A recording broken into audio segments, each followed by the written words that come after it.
There has been a plethora of Ninjago characters over the course of the years, literal hundreds of them, and some of them have been utilised very well, but some of them most definitely haven't been. And it leads us to this category of characters that have just simply been wasted over the course of Ninjago, and there are a lot more than what I'm going to mention in today's video, because that is what I want to talk about, how certain characters have been wasted over the course of time, and how they simply could have just done something at the very least to make them more worthwhile. Because in my opinion, even the most basic of concepts could have been given to some of these characters and they would have made them much better. And I do think that is going to be very interesting to note, because some of them honestly could have just had the most basic of things just to have taken them off of this list. But of course, they will forever remain to be the wasted characters of Ninjago. So let's look through 5 of them and discuss how they are truly wasted. And also, leave in the comment section down below who you think some of the most wasted characters of Ninjago are, because whilst I have 5, there are definitely much more. But let me not waste any more of your time, and let's talk about the characters that Ninjago have wasted.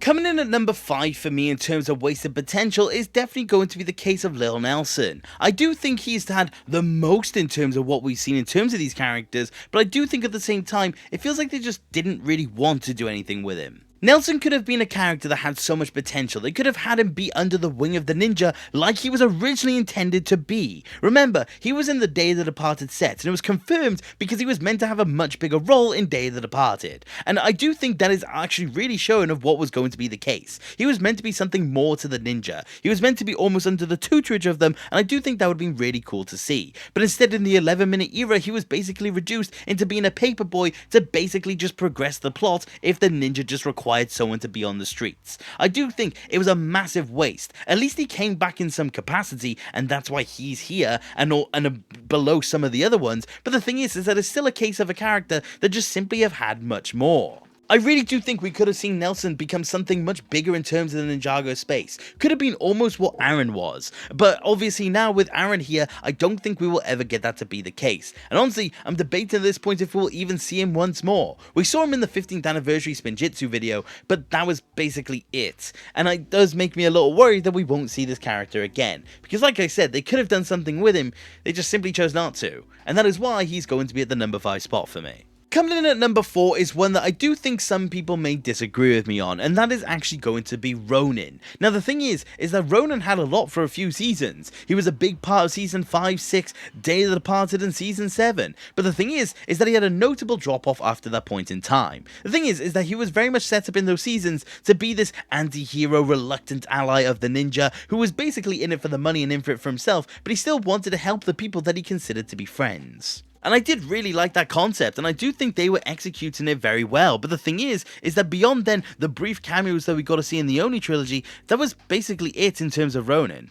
The thing is that he went missing for a very long time, and it wasn't until the island where we actually got to see him once more. But the problem is that he was coming back as a villain, and the ninja were treating him like a villain, and he had absolutely no respect for them whatsoever. Now, they could have done something to really justify this motive, but they just never really did. They never really gave us much of a reason to actually explain why Ronin suddenly decided to be bad, and I don't like that at all. I don't like the fact that they by all account completely reversed what Ronin was actually having going for him in the seasons before, and it's somewhat dissipated in Crystallized because he does again try to help the ninja, and he does recruit other villains to help the ninja, but again the thing is that he was basically just self-serving, whereas at least beforehand he was somewhat self-serving, but at the same time he was still doing what was objectively right, and I do think that is something that they were ultimately missing with the character. How could they have gotten rid of this and actually not have wasted everything that he had going for him? Well, in the 11-minute era, simply just had him continue to do what he was doing. He didn't need to appear all the time. There was a lot of characters that were missing, mainly being Masako. She was missing for 3 seasons. But the thing is that it was definitely a case of they just suddenly decided they just didn't want to do anything with Ronin. So instead of making him a villain in the island, have him return in Crystallized, but have him still do the same thing but for the right reasons. Have him be the one that made the other villains realize that they needed to do something to help the ninja. Have him talk about how he was a villain once before, but the ninja showed him the way and he's been bettering himself. Actually showed that the consequences of those previous seasons actually meant something to him. But instead, they just didn't really do that. But they just obviously should have. They most definitely should have had Ronin actually continue to be a reluctant ally, have him actually continue on the path of good, because that is very clearly what they were setting out, but ultimately they just decided not to. And again, that is very clearly showing to me that he was a very much wasted character. He should have been good, he should have had something actually going for him. but they just completely reverted him. What a waste. But this does take us into the number 3 slot, and the thing is that I didn't really want to include this character, but I felt like I had to, and that was going to be Omega. The thing is that the Oni were very much hyped up in general in Season 8 and 9. There was this whole thing of, where are the Oni, what is going on with the Oni, and I was very much invested in it when it was first coming out. But the thing is that Omega got 4 episodes, and he really didn't do much. He showed up and he had a couple of fight scenes, and he did perform relatively well in those fights, but that was basically it. They demonstrated that he was a powerful being, but they didn't just go into anything when it does come to the character.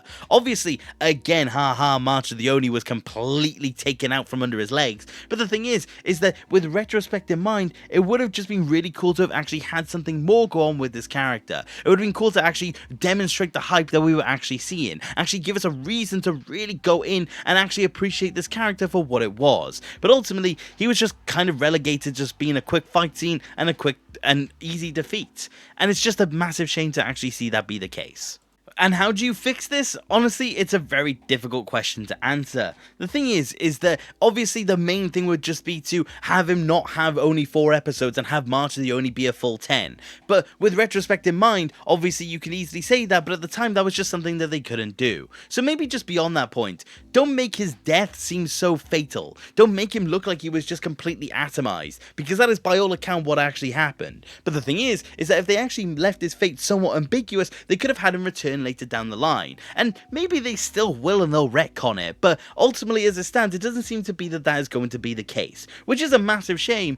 And obviously a reason to show that he is wasted, but I do think that could have been at least something they could have done, again with retrospect in mind. And this is going to bring us into our number 2 pick, and before I say anything else, he is not Mr. E, and he is not Mr. F. It is Echo Zane. It is the character that is not associated with those future characters because it was confirmed to not be the case. And that is why he is wasted potential. But again, I'll get into that in a second. Echo Zane was a character that was introduced as a replacement to Zane for Skybound. They introduced this concept that something new came to be and this new character existed that was a literal echo of Zane. And they did absolutely nothing with it. By all accounts, he is still just lounging around in the lighthouse. He is just something that chills there and does absolutely nothing of importance in terms of the story. And again, it is the most obvious example of wasted potential in a character. To introduce this whole new concept and this whole new instance of Zane to do absolutely nothing with it is absolutely terrible. They should have done something with this character. They should have had something of actual consequence to happen to him and actually have him do something within the scope of the show.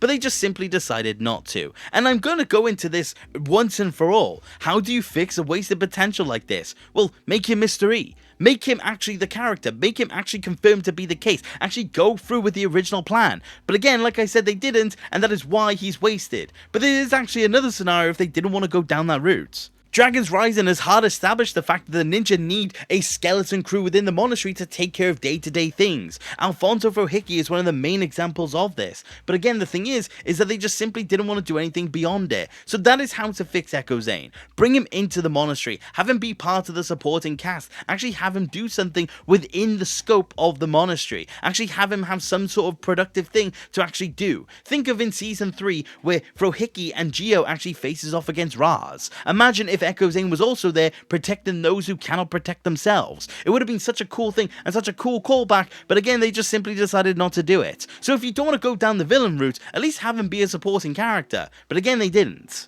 Honestly, this character should be at the number 1 spot. This character should be the main example of wasted potential when it does come to Ninjago, because by all accounts, he is. Because in terms of the actual timeline, because Season 6 never happened, he literally has done nothing of note. And I do think that is massively disappointing, but there is one more character that I do want to get into. And that is going to be, of course, the character of Akita. She is, in my opinion, by far the most wasted character that we have ever seen when it does come to Ninjago. She has done so little, even though she was the mainstay of a season, it is kind of beyond me. Akita was set up to be something so much more in terms of Ninjago. She was set up to be a potential love interest of Lloyd. She was set up to be this really fierce fighter with a lot of unique abilities, and it would have been really cool to have seen her in any other form of capacity. But again, she was restricted to the 11th season. We never got to see anything beyond that point. Even in terms of Dragon's Rising, where all of the realms have come together, we just simply don't actually get to see anything happen when it does come to her. And again, it does show how much she was wasted.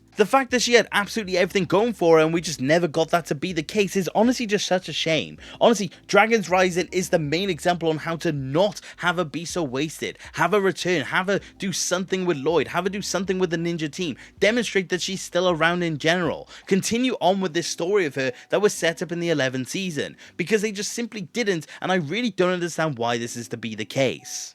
Because regardless of the mixed reception of season 11, she was one of the most positive things that did come from the season. They must have acknowledged this, because we do actually get to see a reference to her within Crystallize. But again, they just simply do nothing to actually bring her back. They do nothing to actually attempt to have her within Ninjago in of itself, which is just such a shame, because we don't actually get to know anything that happens to her beyond the point of season 11. Is she still around? Is she not? We don't know at all. And I do think that is the biggest issue. Why is it that this character that was so interesting was introduced just for nothing to actually happen? Bear in mind, the last time, like I said, that we saw her was in season 11, which was 2019, which means we haven't seen her for 6 years. And again, just perfectly demonstrating why she was a waste. Like I said, the simple solution is just to have her around in Dragon's Rising, in any capacity for that matter. Just hard show that she is around, she's still doing her thing, and she can be of use to the ninja. Because as of now, she's completely unknown, we don't know what's going on with her, and she has just completely fallen by the wayside. And is the perfect example of a wasted character, and that is why she is at number 1. But those are, in my opinion, the wasted characters when it does come to Ninjago. I do think those are the main ones, but I would like to know what your guys' opinion is as well. Is there anyone else that was deserving of this list? Are there any other characters that you think should have been on them in favour of others? I would love to know, but these are, in my opinion, the 5 that are the biggest issues that do come for me personally. But I do want to know what you guys think, like I said. But thank you very much for watching the video, and I do hope you enjoyed. If you did enjoy, please consider subscribing. I love talking about Ninjago with more people. And if you do want to support the channel further, which you don't have to, you can become a channel member and join the legends on screen. Each of you are massive legends, and your support means the world to me. But like I said, that is about it for today, and thank you very much for watching. Take care. Okay,